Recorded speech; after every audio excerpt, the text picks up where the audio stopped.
মামুন যাতে জেলাস করে বা লায়লাকে যে সত্যিকারের মামুন ভালোবাসে সেই জিনিসটা আসলে মামুনের ভিতরে আনার জন্যই মানে ফিল করানোর জন্যই ইমনের সাথে আসলে মানে ওইরকম ভাবে ভিডিও মেক করা হয়েছিল।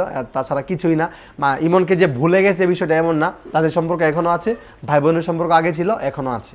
ইমন হচ্ছে মানবতার ফেরেওয়ালা এক কথায় বলতে গেলে, কারণ লায়লার পাশে যখন কেউ ছিল না তখন ইমন ছিল, এখন মামুন চলে আসছে, এখন ইমন নাই, বিষয়টা এমন না, ইমন আছে, বাট তাদের সম্পর্কটা আগে থেকেই ভাইয়া অ্যান্ড আপুর মধ্যে সীমাবদ্ধ ছিল, এখনও আছে।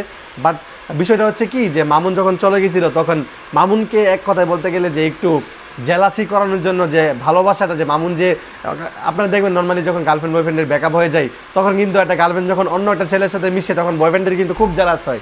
সো সেই জিনিসটা রিয়েলাইজ মামুনের জেলাসি মানে যে মামুন যাতে জেলাস করে বা লায়লাকে যে সত্যিকারের মামুন ভালোবাসে সেই জিনিসটা আসলে মামুনের ভিতরে আনার জন্যই মানে ফিল করানোর জন্যই ইমনের সাথে আসলে মানে ওইরকমভাবে ভিডিও মেক করা হয়েছিল। তাছাড়া কিছুই না। ইমনকে যে ভুলে গেছে এই বিষয়টা এমন না, তাদের সম্পর্ক এখনও আছে, ভাই বোনের সম্পর্ক আগে ছিল এখনও আছে, ভুলে যায় নাই, মনে আছে।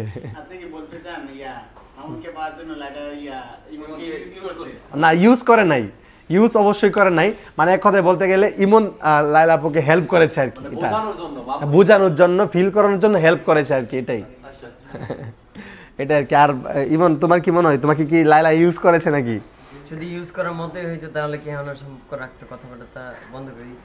হ্যাঁ, এটা অবশ্য ঠিক। ইউজ করা হলে তো ইউজ করে ছুঁড়ে ফেলে দিই, যে আমি এটা টিস্যু নিলাম, এই যে ইউজ করলাম, মুখ বুঝলাম, যে ফালাই দিলাম। ইমনকে তো ফালাই দেয় নাই, এখনো ইনবক্স চেক করলে দেখবেন এখনো কন্টিনিউসলি কথা হচ্ছে।